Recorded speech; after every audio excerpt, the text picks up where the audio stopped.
Hi guys! Magandang gabi! Welcome back pa dito sa Gandara SRU channel for Showbiz Update. Andito na naman nga po akong muli nagbabalik.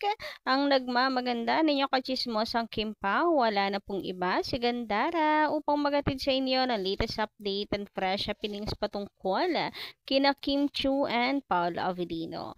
And para nga sa gabi ito tatalakayin natin pag-uusapay na ba at ang kinakikiligan ngayon ng mga fans about sa Kim Pao. Iba talaga kapag ka nagpapamiss sila Kim and Paolo eh.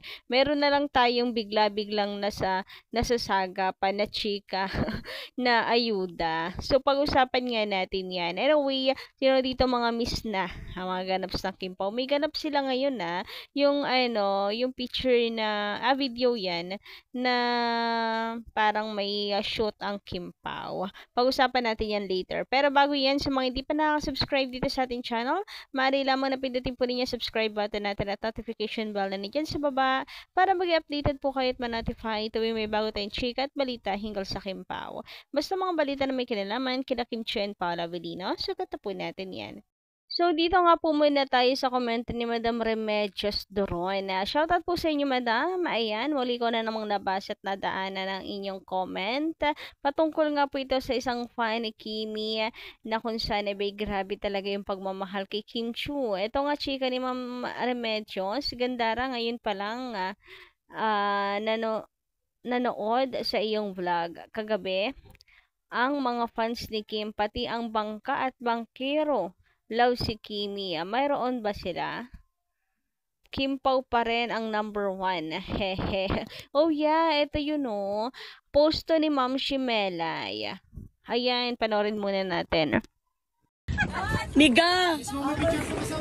Miga, oh, sobra kang idol niya. Nilagay ka niya sa bangka, Miga, ayan siya, oh. Gusto daw niya ma-shoutout mo siya. Ipaparating ko to kay Kim Chiu. Idol mo siya? Nanood ka ba ng movie niya? Oh. So ikaw, Ay mukha niya yung ginawa. Silang dalawa. Hindi, sila yun, in-edit niya. silang dalawa nakapapicture na para sa si Miga. Ikaw talaga inspirasyon niya, Miga. Oh my God. Okay, makakarating kay Kim Chiu. Alam mukha niya, panis. Ayan, oh. Kala ko si Paulon. Pati life vest niya, oh, Kim Chiu din, oh. Ay. Wala, oy. Paano ko puntahan ka ni Kim Chiu dito? Ay. Ano ang birthday mo? Meet me ka, oh. Lintik, pati birthday. Sabi niya, takbong pogi lang. Sige ha, makakarating to. Okay, bye-bye. O, diba, ang bongga ni tatay. Talagang nakapangalan. Siguro ang swerte ng boat na yan. Nakalagay ba naman Kim Chiu? Ay, napakaswerte ni Kim. Huwag kayong mag-alala, tatay. Mahahawa kayo sa kaswertehan ni Kimi. Grabe, pero biro. Talagang fan na fan siya ni Kimi. Nandyan din yung birthday ni Kim. Yung ano rin niya, life vest. They got my Kim Chiu rin. Grabe. Kulang na lang ang pintura ng bangka niya color pink na rin. Dahil favorite color ni Kim.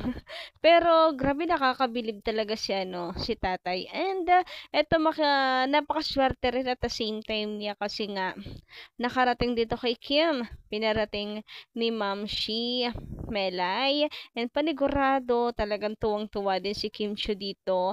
Baka nga hanapin pa ni Kimi. Abangan natin yan. Sana po mapuntahan ni Kim Chiu, para ma-meet ni Kuya. Para ma-meet ni Kuya. Panigurado tuwang-tuwa siya. Kasi na siya na ni Kim Chiu, na post.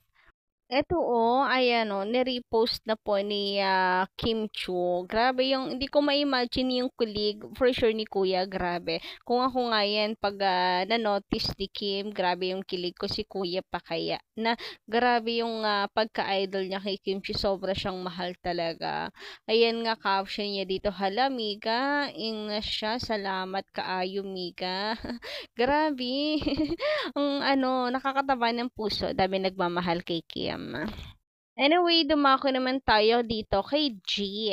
Grabe naman yon. Pag isi-search nyo daw, Kim Chiu husband, abay ito yung lumalabas. Are Kim and Paolo Avellino getting married? Aba si G ay sagot niya, Gar, aba, tropa lang ang peg. Kim Chiu shocked the entertainment industry when he held a beautiful secret wedding on the beach with Paolo Avellino. Sana all na lang talaga. May caption dito, yung nag-post dito, sabi, buti pa daw si Google, buti pa si Chia updated, alam yung ganap ng Kim Pao, secret married. Pero yung post dito ay alam naman po natin kung saan yan. Pero ganun pa din. Kakatuwa lang, good vibes lang itong si Gia. Talaga namang ginawang literal na secret wedding ng Kim Pao eh. Yung totoo, charot, parang gusto ko na ring maniwala, eme. So, sa ano po yan, sa ano po ng Kim Pao, what's wrong with Secretary Kim? Samantala, sabi naman dito ni Komori, ako si Kimi lang ang pinapanood ko sa Showtime. Yung OOTD niya, ang lagi kong inaabangan. Masaya na ako na everyday na nakikita ko si Kimi daily sa shows niya. Siya lang sapat na, hehe. Solid Kimers, team, bahay. Oo nga, no. Si Kimi kasi kaabang-abang din talaga yung OOTD niya kasi maganda magdala ng damit si Kimi eh. Kaya nga model yan, 'di ba? Ang ganda magdala ng damit ni Kimi kahit anong suotin niya. Kahit siguro pa suotin niya yan ng basahin na bagay pa rin kay Kim Chu. Iba kasi talaga kapag maganda ka talagang tunay. At the same time, hindi siya bastusin. Yeah, hindi siya bastusin. And yung mga seniors naman, mas gusto kapag siya ay naka-dress. Pero ako, kahit ano naman suot ni Kimi, kasi hindi naman bastusin si Kim. She knows her worth. Alam mo yon. Anyway, sabi naman dito ni Madam Melanie Canoy, private only, not secret. Yan ang love language ng Kim Pao. Mas maganda yung relationship nilang dalawa. I pray to God both deserve happiness in life. Mga It's Showtime family, maganda ang mga relationship nilang lahat. May God bless Kim Pao na after 1 or 2 years, married na sila. God bless Kim Pao. Oh, finally, may nabasa akong ganito na hindi masyadong pinipressure ang Kim Pao. 1 or 2 years. Pwede? Oh, pwede. 2 years. Before sila pumunta sa ganong punto ng buhay, pag feel nilang ready na sila. Ako naman kasi kaya kong mag-wait kahit nga 2 years from now, 3 years from now. Pero iba-iba pa rin kasi tayo eh. Yung eagerness natin na iba-iba bilang fan ng Kim Pao. And I understand that naman. And for sure, Kim and Paolo, naiintindihan din yun. Malawak naman po yung isip nila. It's just that decision pa rin nila kasi yung masusunod about this. Pero praying na kung ano yung gusto ng fans mangyari. Pero at the same time praying na sana yun din ang kalooban ng Diyos para sa kanilang dalawa. Kasi 'di ba, they are not getting any younger.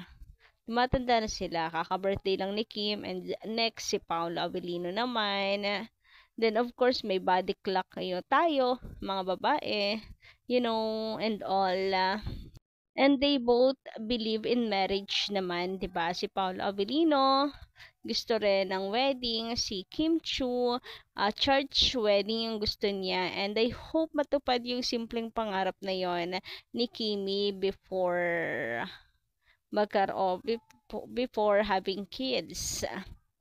Pero ngayon, I think kinikilala pa nila masyadong sobra-sobra yung isa't isa. Kasi si Kimi kakagaling lang din, naman sa pagiging heartbroken. Mabilis lang namang ma-inlove si Kim Chu. Ayan, yun yung ramdam ko sa kanya. Madali lang naman siyang ma-inlove. Pero siguro ngayon sa mga pinagdaanan niya, tinitimbang niya muna bago ulit sumabak sa relationship or lalo na hindi sa relationship sa next level.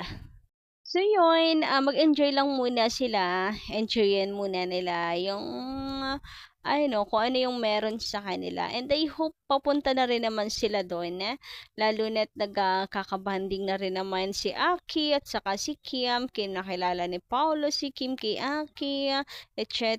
Tapos lagi silang magkasama. So may plans na rin naman. Siguro they are just waiting for the right time. Like yung career nila, si Paolo Avellino ngayon lang nakaka-experience ng ganitong fame.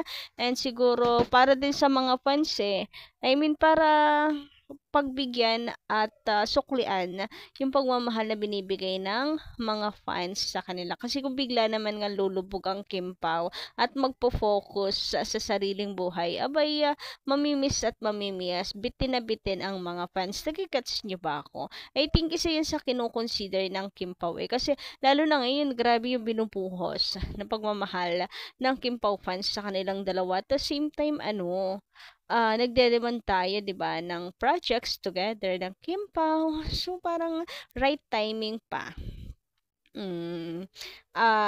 Abangan na lang natin sa mga susunod na kabanata. Samahan natin ng prayers, of course. Anyway, dito lang muna nating update. Thank you so much sa pakikinig. And don't forget to click the subscribe button and notification bell for more updates. Maraming salamat.